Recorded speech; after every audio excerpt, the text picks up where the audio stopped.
하나님의 말씀 함께 보시겠습니다. 고린도후서 2장 12절부터 17절까지 말씀을 나눠서 보시겠습니다. 신약성경 287면부터 시작되고요. 고린도후서 2장 12절부터 17절까지 말씀. 12절 내가 그리스도의 복음을 위하여 드로아의 이름에 주 안에서 문이 내게 열렸으되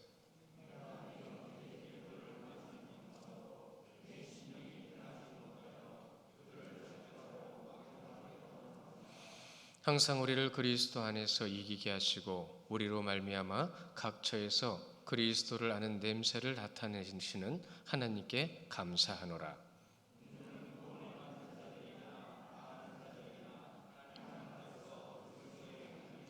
이 사람에게는 사망으로부터 사망에 이르는 냄새요 저 사람에게는 생명으로부터 생명에 이르는 냄새라. 누가 이 일을 감당하리요?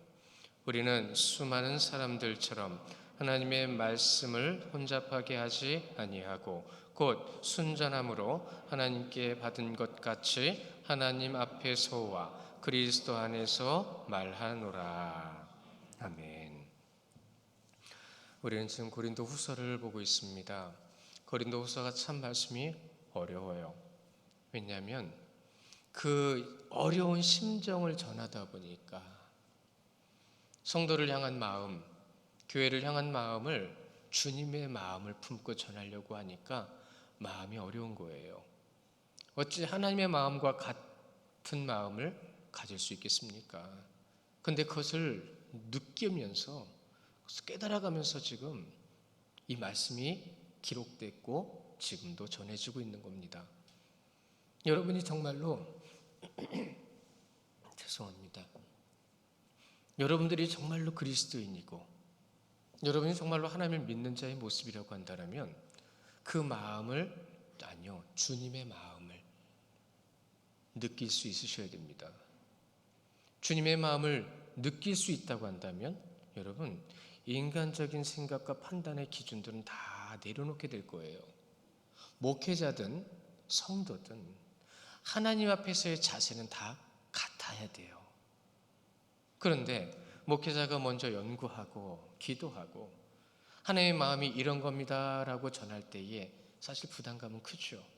그러나 그 부담감이 아니라 진짜 사명감을 가지고 노력하면서 주님의 마음의 중심이 되어 전한다고 한다면 여러분 그것이 여러분들이 듣고 알고 깨달아서 여러분들도 그 삶 가운데 주님이 함께 하시는 것을 느끼셔야죠. 더 정확하게는 누리셔야 합니다. 그것이 그리스도인의 삶이죠. 오늘 이 말씀 가운데서 우리에게 지금 전해주시는 중요한 뜻, 사실 우리 교회 보면 여러분들이 모여 계시잖아요. 그렇죠? 여러분들이 모여 계시는데 다 달라요. 출생이 다르고 성격이 다르고 생각이 다르고 다 다릅니다. 근데 그 다른 것을 인정하지 못하면 그때부터 이상해져요. 문제도 생깁니다. 우린 지금 그걸 경험하고 있는 겁니다. 다른 거하고 틀린 거하고는 정말 여러분 구분하셔야 돼요.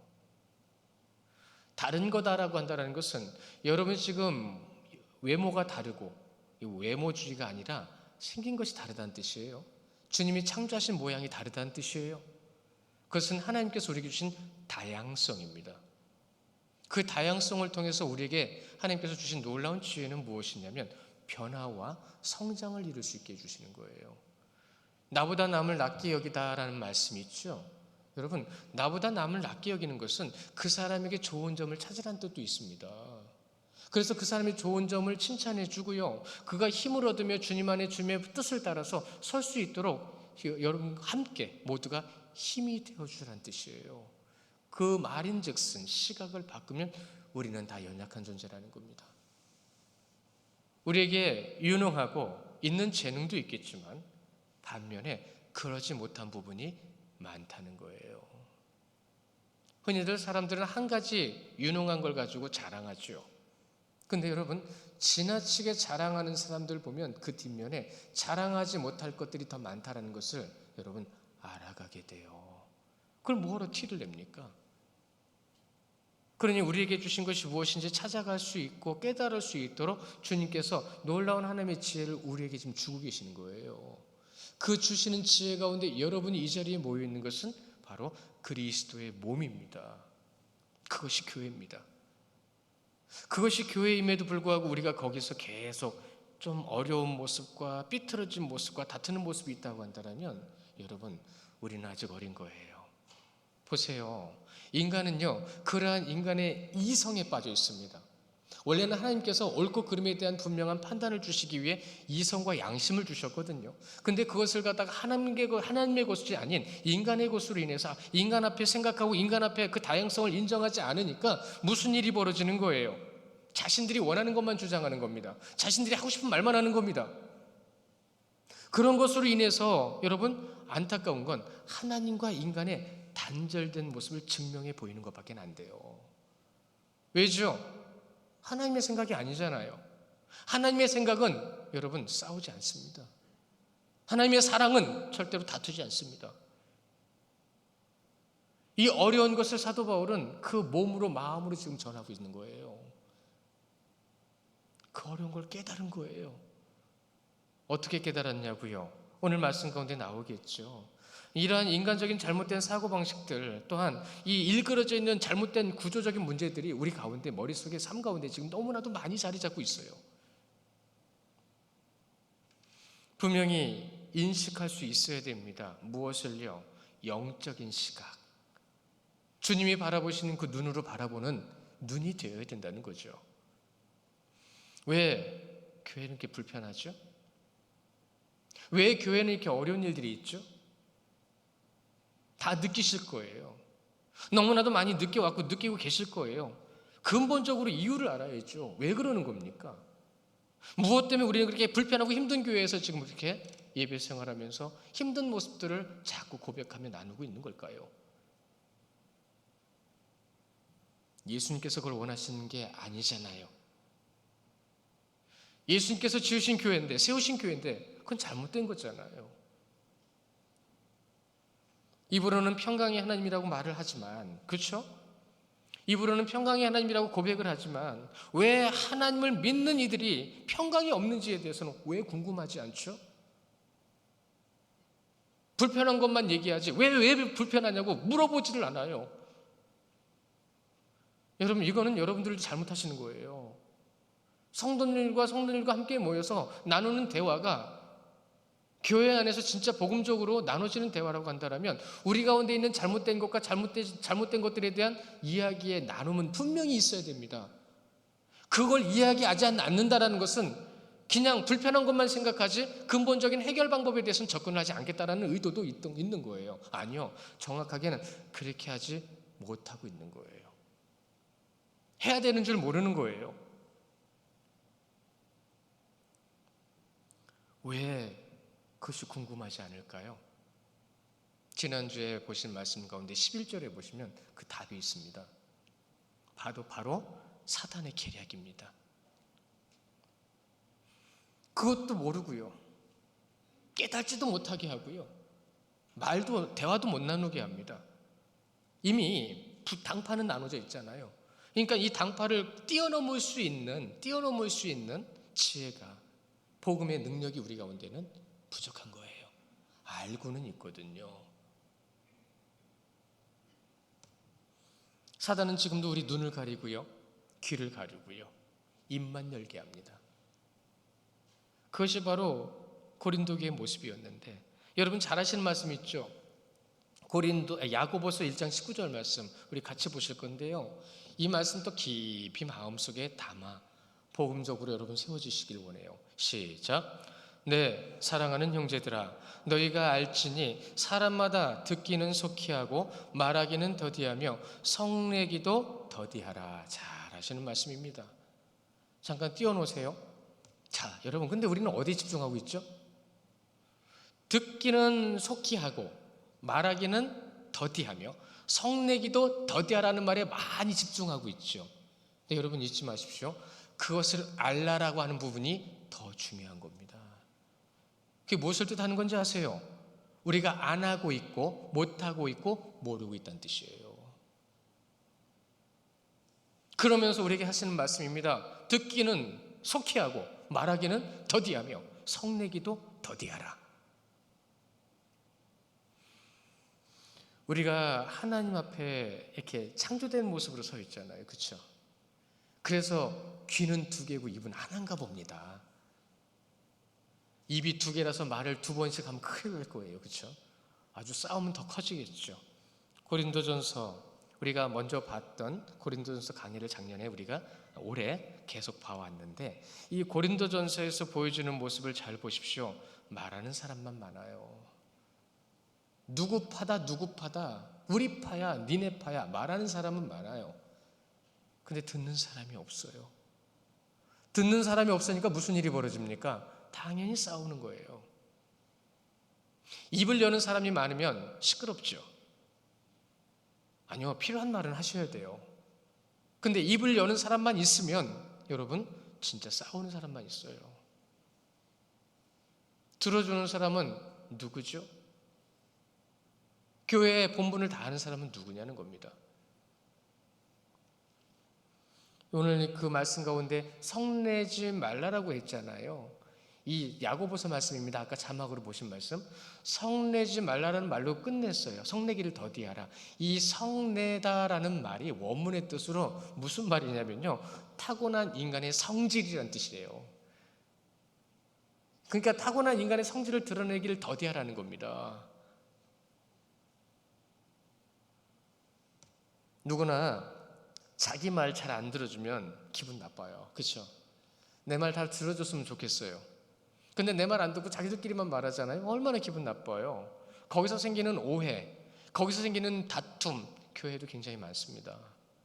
그런데 어떨 때는 그래요. 내가 말했는데 왜 안 들어? 아니야, 나 안 들은 게 아니고 다른 거 하다 보니까 못 들었어. 여러분, 말만 한마디에도 풀어질 수 있는 부분이 50%가 넘어요. 근데 10번 다툴 것 가운데 5번이라도 줄일 수 있는 여지를 우리는 지금 무시하고 살아가는 겁니다. 그냥 물어봐 주면 되거든요. 나한테 왜 그렇게 했어? 왜 그랬냐고. 아니야, 나 그러려고 그런 거 아니야. 제가 지금까지 교회 사역하면서 부교육자만 15년을 했고요. 이제 여기 와서 사역하면서 제 사역만 20년이 넘었어요, 이제. 그런데 그 가운데의 성도들의 대화 속에서 너무나도 많이 겪었어요. 그거를 나 그랬던 거 아니야 라는 말, 나 그런 의도로 했던 게 아니야 라는 말을 너무 많이 들었어요. 그런데 물어봐 주지도 않았고 내 말 때문에 누군가 힘들어할 거다라는 생각을 하는 사람도 별로 없었다라는 거예요. 겉으로가 중요했던 거지 안으로에 대한 접근은 너무나도 부족했다는 겁니다. 인간의 습성, 여러분 잘 생각해 보십시오. 성경을 많이 보시면 지금 우리가 새벽 예배 때 창세기 강해를 하고 있거든요. 지금 아브라함, 이삭, 야곱 지나서 요셉까지 와 있습니다. 이제 요셉까지 와서 요셉에게 야곱이 오늘 뭐라고 얘기했냐면 나 죽으면 내 뼈는 하나님이 약속하신 땅으로 제발 가져가 줘. 그러면서 므낫세와 에브라임에게 축복을 했어요. 그것도 어긋맞대서 했죠.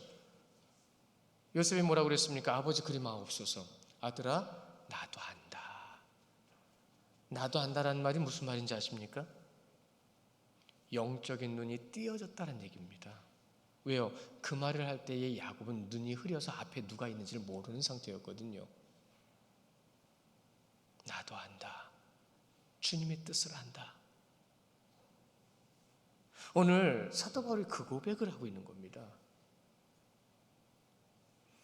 분쟁이 끝이지 않아요. 왜요? 인간의 습성을 그대로 따라가기 때문에 그럽니다. 주님의 것을 따라가지 않고 세상 것을 따라가니까 싸웁니다. 그것이 바로 인간의 타고난 성질이라는 거예요. 왜요? 죄인이니까요. 그것을 알지 못했습니다. 성경이 말씀하시는데 봐도 몰랐고 또한 봄을 통해서 깨달음에도 불구하고 내가 그것을 실천하지 못하고 고백하지 못하며 주님 앞에 내 모습을 돌아보지 못하는 모습들 때문에 더 다툼이 생깁니다. 이러한 어려운 것들 누구 잘못이죠? 그 개개인의 잘못이라기보다는 정확하게 말씀드리면 우리 잘못입니다. 교회의 잘못입니다. 교회의 본분을 찾아가지 못했고 교회가 돌아봐야 될 거 돌아보지 못했고 주님께서 말씀하신 그 말씀의 분명한 뜻을 우리가 분명히 나에게 적용하지 못한 거예요. 근데 나만 못했나요? 우리 모두가 그렇게 못하고 있잖아요. 사도 바울이 깨달은 겁니다. 말씀은 눈으로 보죠. 입으로도 읽지요. 그러나 이런 말이 있습니다. 말씀은 마음으로 봐야 된다는 말이 있어요. 영으로 봐야 된다는 거예요. 사도 바울이 복음에 대한 인식, 자세, 이것이 너무 깊어지고 있어요, 지금. 여러분, 지금 우리가 고린도서 말씀을 보시면서 이 고린도서가 끝나면 그게 또 나갈 길을 가겠지만 그가 나가는 길은 로마였습니다. 그것이 그에게 무슨 뜻이냐면 인생의 이제 끝자락에 와 있는 거예요. 사역의 끝자락에 와 있는 거예요. 노사도예요, 노사도. 나이가 많은 사도. 젊어서부터 미리 깨닫고 힘이 있을 때 그 깨달은 것을 전할 수 있으면 참 좋겠는데 왜 사람은 몸에 힘이 빠지고 마음에 힘이 빠져야 그때서야 주님의 것을 볼 수 있는 눈이 열릴까요? 저는 솔직히 되게 조급해요. 제가 이 나이에 아는 것들, 제가 그렇게 힘들고 어렵다, 죄송합니다, 힘들었다는 인생을 여러분 앞에 하기는 좀 어색해요. 죄송해요. 그러나 그 신앙 안에서 부딪혔던 그 부딪힘들 통해서 깨달았던 것들이 있었는데 그것을 말씀에서 분명히 드러나는 것을 여러분에게 전해드릴 때에 정말로 얼마나 여러분들이 그것을 받아들이고 그것을 통해서 정말로 하나님의 마음을 품어가고 있느냐는 거, 저는 그게 조급합니다. 시간은 벌써 이렇게 흘러왔잖아요. 그렇게 흘러가는 시간 가운데 여러분은 또 앞으로 뭘 어떻게 하시겠냐는 거죠. 저는 여러분에게 단호하게 질문을 드릴 수밖에 없는 위치에 있어요. 안 하면 안 돼요. 하고 힘들어요. 사도 바울이 지금 드로아에 도착을 했습니다. 드로아에 도착을 했는데 드로아에 도착을 하고 보니까 뭐라고 얘기했냐면 주 안에서 좋은 기회라고는 표현을 해서 문이 열려 있대요. 복음을 전할 수 있는 문이 열려 있는 겁니다. 전도의 문을 열어주시는 분은 하나님이시거든요. 그러니까 하나님께서 사도 바울에게 드로아에게 보로아에 복음을 전할 수 있는 기회를 주셨는데 그 전할 수 있는 기회, 하나님이 열어주시는 것. 여러분 잘 아시는 어거스틴이요, 이런 말을 했어요. 그가 믿음의 시작조차도 하나님의 은혜요, 그것이 믿음의 표라고 얘기를 했습니다. 이 말이 즉슨 우리를 믿게 하시는 분은 하나님이시고요, 복음을 전할 수 있게 하시는 분도 하나님이시고요, 그래서 그 복음이 전해져 교회가 세워지는 것도 하나님이라는 것을 고백한 겁니다. 이것을 여러분이 믿고 인정하신다고 한다면 여러분은 교회를 대하는, 성도를 대하는 자세와 모습은 분명히 달라져야 되는 거예요. 왜요? 그는 누가 세우셨기 때문에, 그는 누구의 자녀이기 때문에. 그럼 여러분의 말투, 행동, 모든 습성들은 주님이 중심이 되는 자리로 옮겨와야 되는 거예요. 이 문이라는 말이 나왔잖아요. 문이 열렸다고 합니다. 이 문이라고 하는 말이 듀라스라고 하는 원문의 뜻에서 뭐라고 되어 있냐면 기회입니다. 기회. 왜 우리도 가끔 그러잖아요. 기회가 열릴 때 문이 열렸다라는 표현을 많이 쓰잖아요. 예, 같은 표현입니다. 그래서 우리는 그렇게 번역을 한 거예요. 우리에게 기회가 주어졌다. 주냐, 문이 열렸으니 복음을 전할 수 있는 너무 좋은 기회가 사도 바울에게 지금 열려 있음에도 불구하고 사도 바울은요, 마음이 힘들어요. 디도가 도착하지 않았어요. 그래서 마음이 너무 힘들어요. 왜 힘든 것일까요? 무엇 때문에 지금 그는 힘들어하고 있는 것일까요? 사도 바울의 사역의 초기의 모습으로 본다면 여러분 말도 안 되는 거예요. 이거는 얼마나 열정적으로 복음을 전했어요. 사역 초기의 모습으로 본다면 당장 달라 들어가지고 거기에서 복음을 전하기 위해서 얼마나 많은 노력과 얼마나 많은 열심을 가지고 복음을 전했을까요? 그러나 지금 사도 바울은 그러지 못하고 있어요. 사역을 위해서 우리는 지금 어떻게 하고 있을까요? 저는 여러분에게 질문을 드려볼까요? 여러분이 살아가는 삶도 다 사역입니다. 사역자의 마인드가 없으면 그때부터는 그냥 사역자가 아닌 것처럼 내 마음대로 행동하는 게 많아져요. 이거 잊지 마십시오. 자, 질문을 드려볼까요? 여러분 사역을 위해서 사역을 하십니까? 영혼을 위해서 사역하십니까? 여러분 이거 마음속에 담아두고 사셔야 돼요. 일하기 위해서 교회에 오십니까? 주님의 말씀 따라 예배하기 위해서 그 영혼이 세워지는 것과 내가 섬기기 위해서 이 자리에 오십니까? 이것이 굉장히 중요한 질문이니 여러분 잊지 마시고 사역 중심이었던 사역 초기의 사역 중심 복음을 전하는 데만 집중했던 사도 바울이 이제는 어디에 집중하냐면 그 복음을 듣는 그 영혼들에게 지금 집중하고 있는 겁니다. 영혼들에게 집중을 하고 있는 그 모습 그렇게 바뀐 거예요.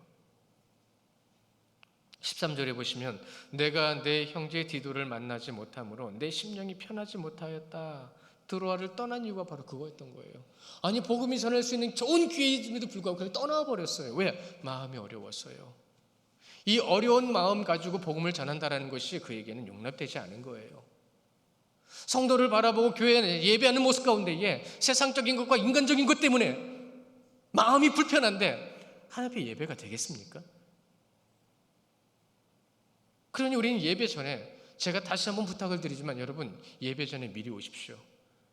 미리 오셔서 5분이라도 10분이라도 일주일의 모습을 돌아보며 나의 연약함과 부족함을 주님께 고백하는 시간 가지십시오. 예배를 준비하지도 않고 와서 예배하겠다. 밥상도 안 차려놓고 밥 먹겠다고 하는 거랑 또 다를 게 뭐가 있어요. 밥상은 육신의 것을 채우지만 예배는 영혼의 것을 채우는 겁니다.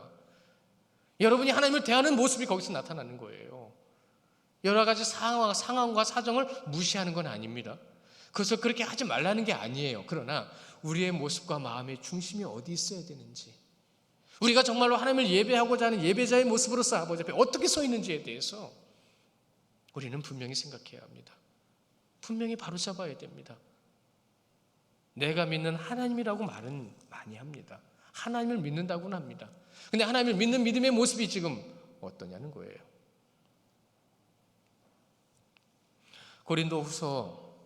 고린도후서를 기록한 목적 우리가 지난주에 들었습니다. 봤습니다. 그러기에 고린도 전서가 전해진 그 중요한 아주 단호한 메시지가 무엇인지 다시 한번 말씀도 드렸고요. 여러분, 거센 책망이 고린도 전서에 있었습니다. 어떻게 안 그럴 수 있어요? 믿음의 근본이 흔들리고 있는데, 복음의 근본이 흔들리고 있는데 어떻게 가만히 있을 수 있어요? 거센 책망이 아주 헛된 질책이 있었던 거 사실입니다. 그러나 아시잖아요. 여러분 제자를 사랑하는 선생이 제자들에게 무엇을 들지요? 가만히 있을 수 없지요. 고린도전서가 그런 말씀이에요. 그러한 말씀을 전하면서 사도 바울은 이들에게 이 복음이 전해지는 것을 통해서 그들이 지금 어떻게 그것을 받아들였는지 너무 궁금한 거예요. 너무 궁금한 거예요. 근데 소식이 오지를 않아요. 무슨 이유에서인지 디도가 돌아오는 시기가 자꾸 늦춰지고 있어요. 근데 이건 문제가 있어서 늦지? 디도가 쉽게 돌아오기 어려우니까 못 오지? 오만 가지 생각이 다 드는 겁니다. 그러니 이 마음에서 이 불편함을 가지고 복음을 전한다는 것이 용납되지 않는 거예요. 그 순간이 바로 여러분 사도 바울이 자신을 돌아보는 시간이 되었다는 겁니다. 내가 너무 거칠었나? 내가 너무 막말했나? 내가 너무 사람들 생각 안 하고 내가 하고 싶은 것만 전했나? 그의 마음이 그랬던 겁니다. 여러분 혹시 이런 말 들어보셨나요? 하나님께서는 가끔 그리스도인들에게 당신의 자녀에게 근심의 옷을 입힌다는 말 들어보셨나요? 그런데 여러분 정확하게 표현하면 이런 겁니다. 하나님의 뜻은 분명히 있지요. 그리고 우리가 말씀을 보면서 깨닫지요. 기도하면서 깨닫지요. 근데 기도하면서 깨닫고 말씀을 보고 깨닫고 설교 가운데 예배 가운데 깨달았던 것들을 여러분 그대로 다 사십니까? 그렇게? 안 될 때가 많죠. 안 되는 거 가지고 무슨 생각을 하시나요? 근심이 됩니다. 나 이거밖에 안 되고 못하는데? 그런 거예요.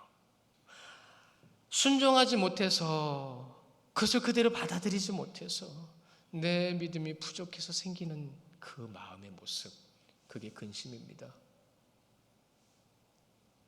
하나님의 뜻임에도 불구하고 이해하지 못할 때도 있습니다. 받아들일 수가 없을 때도 있습니다. 그게 근심입니다. 내가 얼마나 하나님의 뜻대로 아버지 앞에 서 있었던가. 사도 바울은 그 자신의 육적인 인간적인 모습이 얼마나 많았는지를 돌아보면서 그것으로 인해서 고린도 교회 성도들이 지금 혹시 힘들어하고 있는 건 아닌가. 그리스도인에게 이거조차도 성숙의 과정이 된다는 것을 우리에게 보여주고 있는 거예요. 그러니까 여러분에게 어떤 고난과 근심과 어려움이 있을 때에는 여러분 주님 중심으로 세워질 때 그것은 바로 여러분이 하나님을 성장하는 순간이다라는 것을 인식하셔야 돼요. 주님 옆에 내가 서 있나? 못 서 있나? 고린도전서는 복음의 본질을 알게 하기 위한 탁월한 말씀입니다. 어린아이와 같은 그들에게 이것을 전해놓고 너무 지나쳤던 것은 아닌가 하고 돌아보는 사도 바울의 그 마음을 우리는 다 가져야 돼요. 여러분이 예배가 아니더라도 말씀 복음이 아니더라도 여러분의 인생과 삶 가운데에서 교회에서 무언가를 맡고 있는 자리에서도 필요한 것을 얘기할 때에 이 중심은 다 있어야 된다는 겁니다. 다양성인데 다양성을 인정하지 않으면 곧 그때부터는 근심의 문제들로 접근하게 되는 거예요. 나아갈 수밖에 없는 거예요. 영혼 중심으로 세워지는 사도 바울의 모습을 우리는 지금 확인하고 있습니다. 삶을 다 살고 이제 주님께서 부르시는 그때가 우리 개개인의 인생 가운데 가장 믿음이 성장한 순간이라는 거 말씀드렸죠. 우린 지금도 성장해 가고 있습니다. 성장해야 합니다. 그 자리에 머물러 있는 것은 신앙이 아니라고 그랬어요. 아는 대로 깨닫게 하시는 대로 더 성장하며 더 나아가 주님 앞에 섬기며 주님의 뜻을 이루는 그 자리에서 나에게 느껴지는 것. 제가 들은 게 맞는지 모르겠지만 박세리 씨가 골프 선수 박세리 씨가 신앙이 있다고 하거든요. 근데 어제 저녁에 이제 좀 씻고 자기 전에 좀 이 머리 좀 말리고 그러려고 TV를 틀었는데 박세리 씨가 성탄절을 맞이하면서 선물을 이만큼 준비하고 있더라고요. 근데 그 선물을 누구한테 주는 거냐고 인터뷰를 하니까 그러는 거예요. 우리 이 사는 이 주변에서 보이지 않게 일하는 사람들을 섬기고 싶어서 마음이 되게 좋더라고요. 굉장히 많이 준비해놓고 아무렇지도 않게 1층 로비에다 그냥 갖다 놓고 올라오는 거예요. 과시할 필요도 없어요. 그걸 받는 사람은 한 명밖에 없었어요. 그러면서 돌아오면서 룰루랄라 콧노래를 부르더라고요. 여러분 이건 돈 주고 살 수 있는 게 아니죠. 비록 내 것을 들여서 무언가를 만들어 노력을 해서 며칠을 준비해서 그것을 만들어가지고 남을 청소하는 분들, 경비하는 분들, 어려운 분들 그에게는 그게 큰 게 아니에요. 그냥 정성일 뿐이에요. 부담되지도 않아요. 그걸 준비해서 나누는 그 모습을 보면서 그래 주님을 믿고 주님의 뜻을 따르는 자들에게 느껴져야 되는 가장 중요한 마음이 세상 것으로는 살 수 없는 그 소중한 마음이 여러분 가운데 있어야 되는 거 아닐까요? 믿는 자의 모습은 그 자리에 있는 거 아닌가요? 주님은 아무 값을 따지지 않고 당신의 목숨을 우리에게 주셨는데 여러분 고린도후서가 눈물의 편지라고 하는 이유를 우리는 여기서 알 수 있는 겁니다. 그 얼마나 안타까운 마음으로 사역 초기부터 드세게 막 뛰어다니면서 막 전 같았으면 베레아에서 밤을 새워가면서 복음을 전했을 거예요. 그러나 복음은 열정만 가지고 전하는 것이 아니라고 했습니다. 복음은 주님의 사랑으로 하는 겁니다. 고린도 교회를 향한 마음에 드로아에 있을 수 없었던 그의 모습. 그리고 나서 마게도냐로 갔어요. 13절을 보시면 마게도냐로 간 이유가 뭐냐면 디도가 돌아올 때 가장 빨리 만날 수 있는 곳이 거기였습니다. 얼마나 그 마음이 안타깝고 얼마나 그 마음이 조급하고 얼마나 그래서 마게도냐로 간 겁니다. 저는요 목사잖아요. 오늘 새벽 예배 마치고 들어가서도 잠깐 쉬려고 누웠는데 저도 모르게 또 그 생각이 들었어요. 하나님 왜 저예요? 저 솔직히 말씀 전하고 나면 힘들어요. 하나님 저 부족한 거 저 알거든요. 하나님 근데 말씀 전하고 여러분 다 돌아가시고 나서 목양실에 혼자 앉아 있으면 잘 전했을까? 실수는 하지 않았을까? 주님이 주시는 마음입니다. 혹시라도 잘못 전해서 마음이 힘들어하는 성도는 없을까? 일주일이 제일 무거운 시간을 맞이해요. 사실 홀가만 해야 되거든요. 그 시간에. 근데 홀가만 하지가 않아요. 그래서 사역 여기 이제 구민신일교회 와서 한 2년 동안 진짜 주일 저녁엔 거의 잠 못 자고 살았어요. 근데 어느 순간부터요 그런 생각이 들었습니다. 기도하니까 주신 마음 같아요. 내가 할 것을 네가 하냐. 지금은 예배 다 끝나고 여러분 돌아가시고 나면 무양실에서 하나님 부족하지만 전했습니다. 성도들 하나님께 예배하기 온 이들입니다. 그들의 발걸음은 주님께서 인도하실 줄 믿습니다. 전능하신 하나님께서 못하실 것이 없다 하시는 그 하나님께서 세우시고 인도하시고 붙들어 주시는데 내가 고민했구나. 나는 더 노력하고 주님께서 하신 일들을 보자.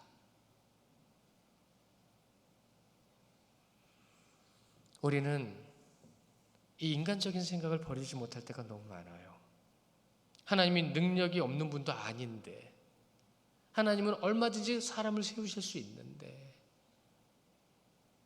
그러면서 혼자 고민하고 있는 거죠. 그러면서 그래도요, 이제 영혼에 대한 더 깊은 관심을 내가 가져가고 있구나. 이 말씀을 통해서 제 모습을 돌아봤어요. 더 그렇게 해야 되는 거구나. 이것은 여러분 오늘 말씀 시작할 때 여러분에게 성도님들에게 드린 말씀처럼 목회자와 성도는 하나님 앞에 같은 자세여야 합니다.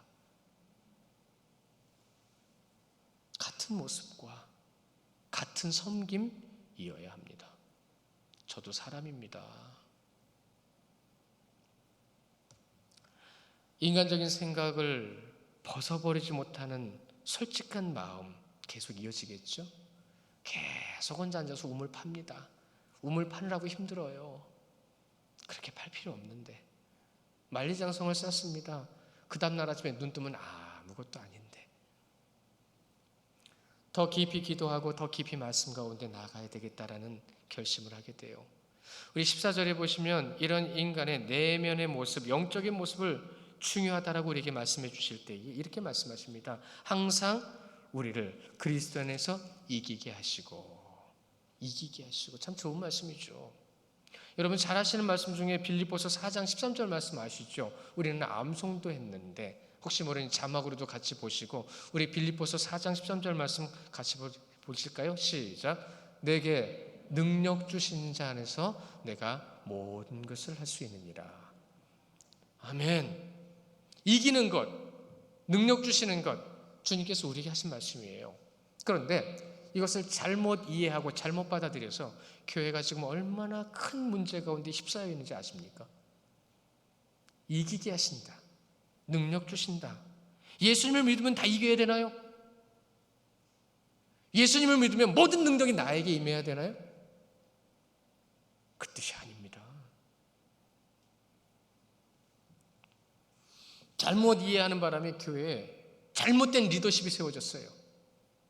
엉뚱하게 그것을 해석해가지고 아주 일그러진 성공주의가 교회에 들어와 있습니다. 성과주의, 성공주의, 내가 리더야, 고지론, 내가 앞에 있어야 돼. 그 앞에 있다 구원 못 받습니다. 교회 안에서조차도 내가 이겨야 되고 교회 안에서조차도 내가 성공한 것을 자랑하는 세상적인 장을 만들어놨어요, 교회를. 그래서 약한 사람 무시하는 겁니다. 그래서 연약한 사람들 천대시 여기는 겁니다. 그런 사람들 믿음이 있는 사람인가 의심스러워요. 단호하게 이렇게 말씀해 주셔요. 그 말이 이 말입니다. 이기게, 능력 주시는 이 말에 원문의 뜻이 이렇게 담겨져 있는 거예요. 무섭습니다. 이기게 하시고라는 이 드리암비온티, 이 이기게 하시고라는 이 드리암비온티라는 말이 무슨 뜻이냐면 여러분 승리라는 뜻이에요. 원래 이 승리라는 뜻, 그리스도 안에서 이기게 하시고, 그러니까 그리스도 안에서 승리하게 하시고라는 말인데 우리는 이기게 하시고다라는 말을 번역을 했는데 왜 그렇게 번역을 했냐면 이 공동 번역 성경이 있어요. 우리나라도 번역본이 굉장히 많습니다. 그중에 공동 번역본에 보시면 이 부분에 대해서 이렇게 번역을 정확하게 했어요. 뭐라고 했냐면, 우리를 자막으로도 보실 거예요. 고린도 전 후서 2장 14절에 공동 번역본인데요, 이렇습니다. 우리를 그리스도의 개선 행진에 언제나 끼워주시는 하나님께 감사드립니다. 이것이 정확한 번역이에요. 왜 이것이 이기게 하시고라는 말로 번역을 했냐면, 여러분, 로마는 전쟁을 참 많이 했어요. 정복 전쟁을 진짜 많이 했습니다. 그리고 승리도 많이 했어요. 그러니까 승리할 때마다 개선 장군들, 승리한 그 리더였던 장군들이 개선 장군으로 맨 앞에 들어옵니다. 가장 화려한 옷을 입고 장군복을 입고 말을 타고 들어옵니다. 그럼 그 뒤를 그 장군과 함께 전쟁에 참여했던 병사들이 따라요. 그리고 나서 그 뒤를 그 전쟁에서 이긴 것을 증명하는 전리품들이 따라 들어옵니다. 그리고 나서 마지막에 노예인, 이제 포로가 된 노예들이 아주 초라하게 그들을 따라 들어옵니다. 이것은 여러분, 전쟁의 순서를 얘기하는 게 아니라 그 전쟁에서 승리한 자의 모습을 비유로 들어 말씀하시는데, 주석에 있는 말씀이 정리가 잘 돼 있어서 제가 이렇게 읽어드릴게요. 승리의 주 그리스도와 더불어 진행되는 승리의 행진은 바울의 경우 다메섹에서 그리스도를 만나 영접하게 된 그 순간부터 시작해 모든 복음의 수고를 마치 로마에서 순교하기까지 중단 없이 계속되었다. 그런데 이러한 개선 행진은 오직 그리스도 안에서만 가능하다. 이것은 모든 그리스도인들이 그리스도 안에 있지 않고서는 승리자로서 하나님 앞에 결코 설 수 없다라는 사실을 나타내는 것이다. 세상적인 물질적인 것이 아닙니다. 오직 영적인 승리를 위한 이기심을 우리에게 말씀해 주시는 거예요. 영적 승리. 주리엄 비온티에 그리스도의 승리의 행진에 끼워주심을 감사하나이다. 그러므로 이기게 하시고는 십자가의 길에 동참하는 거죠. 그러니까 예수님께, 주님, 나를 이 길에 끼워주시고 나를 불러주시고 나를 이 자리에 있게 하셔서 구원의 길로 인도하신 하나님께 감사합니다. 이게 승리입니다. 이게 이기는 거예요. 아무리 사단의 계율과 옆에 믿지 않는 자들이 나를 괴롭힌다 할지라도 나는 그들에 서지 않고 오직 주님의 뜻 가운데 세움받음을 통하여 나는 복음의 자리에, 믿음의 십자가의 자리에 서 있노라. 냄새를 나타내다. 승리와 함께 냄새를 말씀하시죠. 이어서 이 냄새도 같은 거예요.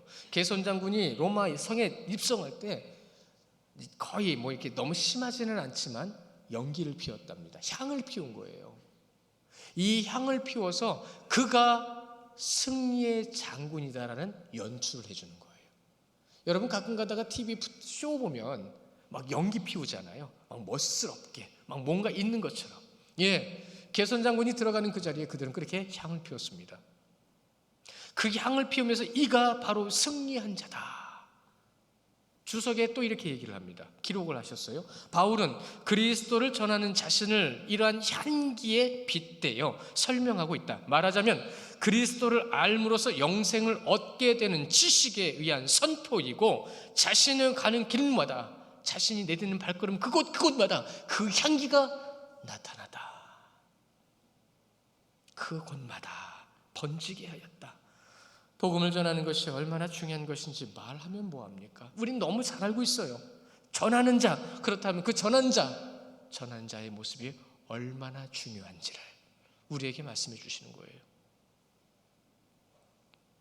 그러니까 세상처럼 성과주의, 성공주의, 교회에 너무나도 많은 그것이 들어와 있어가지고 교회 안에서조차도 어떤 성과가 있어야 되는 거예요.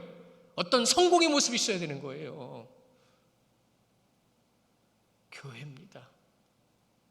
교회는 물리적인 것이 아니라 영적인 것으로 주님의 뜻 가운데 세워지는 곳이에요. 영혼을 바라보는 거죠. 일하는 것에 집중하고 계십니까? 저는 하지 말라고 권하고 싶어요. 사람보다 그것이 더 중요합니까? 그럼 하지 말라고 말씀드리고 싶어요. 들어보면 압니다. 이야기 나눠보면 알아요. 그러나 저는 말하지 못해요. 기도를 먼저 하고 있을 뿐이에요. 그래서 사도 바울은 고린도 교회 성도들이 지금 어떻게 하고 있는지 정말 궁금했습니다. 복음의 본질에 세워지고 예수 그리스도의 십자가를 따르는 자들이 되어야 되는데 왜 이 소식이 안 올까? 드디어 디도가 왔습니다. 그에게 진짜 그 소중한 소식을 듣게 됐습니다. 그 소식을 들은 그가 너무 기뻤죠. 너무 기뻤죠. 여러분, 고린도 교회는 다시 변화되기 시작했습니다. 그들에게 놀라운 부흥의 역사가 다시 일어났습니다. 이제 복음의 본질로 돌아오는 그들의 모습을 통해서 교회가 굳건히 세워져 나아가게 됐습니다. 자신들을 돌아본 거죠. 여러분, 이 모난돌 얘기 참 많이 들으시죠? 모난돌이랑 부딪히면 어떻게 되죠? 불꽃이 튑니다. 근데 불꽃이 튀면서 어떻게 되죠? 매끈매끈한 둥근둥근한 돌이 돼가죠. 얼마나 아프겠어요? 얼마나 아프겠어요? 사도 바울도 고린도 교회도 지금 그 과정을 겪은 겁니다. 복음을 전하고 듣고 나누면서 나의 모습을 돌아보게 된 거예요. 내가 그런 존재였구나. 아픔을 겪으면서 놀라운 성장을 이루고 있는 모습을 우리는 고린도 후서를 통해서 소식을 듣게 됩니다. 여러분 잊지 마십시오. 모난 사람일수록 모난 것에 집중합니다. 부딪히기 싫으니까, 내 것이 중요하다는 말만 하니까. 그 모난 모습을 통해서 결국엔 그리스도인들에게는요, 섭리가 나타납니다. 오히려 그것이 성장의 과정이 되는 거예요. 나의 모습을 돌아보는 순간이 되는 거예요. 그것을 통해서 기도함을 통해 주님 앞에 세움받는 놀라운 생명의 사역의 자리로 나아가게 되는 것입니다. 그것이 바로 주님께서 걸으신 길입니다. 여러분, 그 길이 쉬운 길이면 십자가를 지실 필요가 없었어요. 그 길이 좋은 길이고 꽃길이었다면 이 땅에 인간의 몸을 입고 오실 필요가 없으셨어요. 사도 바울은 철저하게 자신을 돌아봤고 자신의 연약함에 집중했습니다. 그렇게 이제 진짜 승리하는 자의 모습, 주님의 이름으로 주님 안에 이기는 길로 나아가는 것이 무엇인지를 그들은 알게 되었습니다. 그들도 깨닫고 그도 알게 되어 그 가운데 그리스도의 향기가 무엇인지를 이제는 알게 된 겁니다. 15절에 우리는 구원받은 자들에게나 망하는 자들에게나 하나님 앞에서 그리스도의 향기라. 우리 로마서 12장 1절 말씀 잘 아시죠? 암송하셨을 거예요. 그리고 자막으로도 보시고 함께 보실까요? 시작. 그러므로 형제들아 하나님의 모든 자비하심으로 너희를 권하노니 하나님이 기뻐하시고 거룩한 산채물로 드리나 이는 너희가 드릴 영적 예배니라. 그러므로 형제들아 내가 하나님의 모든 자비하심으로 너희를 권하노니, 그렇죠? 너희를 권하노니 내 몸을 하나님이 기뻐하시는 거룩한 산채물로 드리라. 이는 너희가 드릴 영적 예배니라. 우리가 올해 가기 전에 한 번이라도 더 봐야 되겠는데 우리 표어가 뭐죠? 한번 큰 목소리로 같이 읽어보실까요? 시작. 하나님 중심된 삶. 그리고 나서 그 밑에 말씀을 우리는 또 암송했어요. 오늘 좀 전에 보신 12장 1절 말씀, 2절 말씀입니다. 2절 말씀 우리 같이 한번 읽어볼까요? 그래서 우리 성도님들만 크게 시작.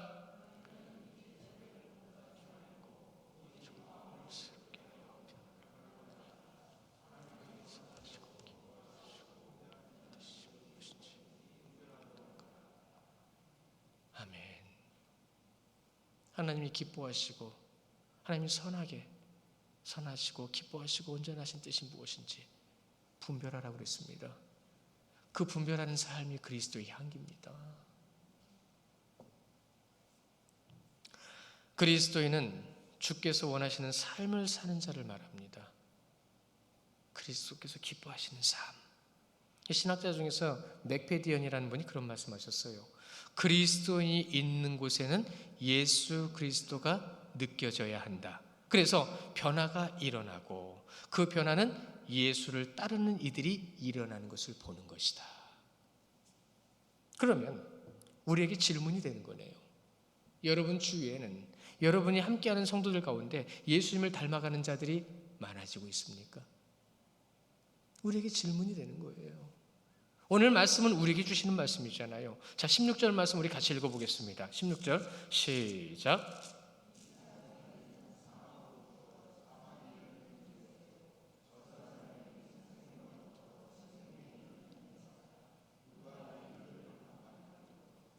아멘.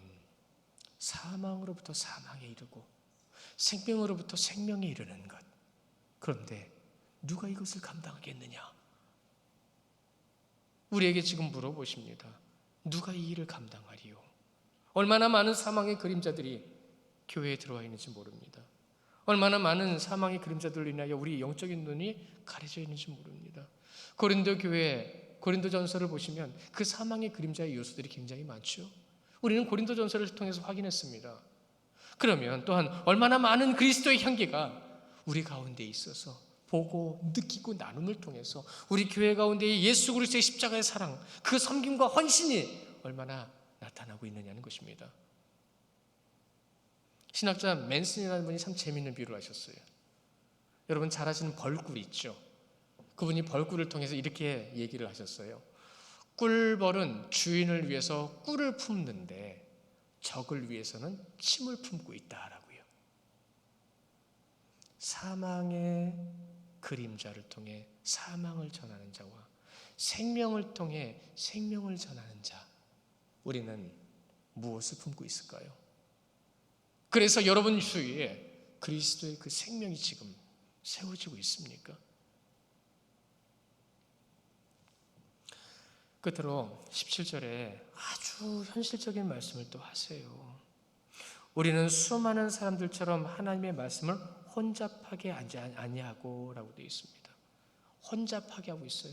하나님의 말씀을 혼잡하게 하고 있어요. 허이폴로이라는 말, 이 혼잡하게 하다라고 하는 이 허이폴로이라는 말이 무슨 뜻이냐면 이런 겁니다. 지도자의 자격도 없는 자가 지도자의 자격도 없음에도 불구하고 교회 안에서 지도자로서 활동하고 있다는 뜻이에요. 허이폴로이라는 말이 그런 것입니다. 여러분은 정말로 지도자의 역할, 지도자 자리에 설 만한 자리에 계신 분들입니까? 분명히 복음을 혼잡하게 하는 이들이 더 많다는 뜻입니다. 여러분 눈을 들어서 세상을 바라봐도 분명히 그렇잖아요.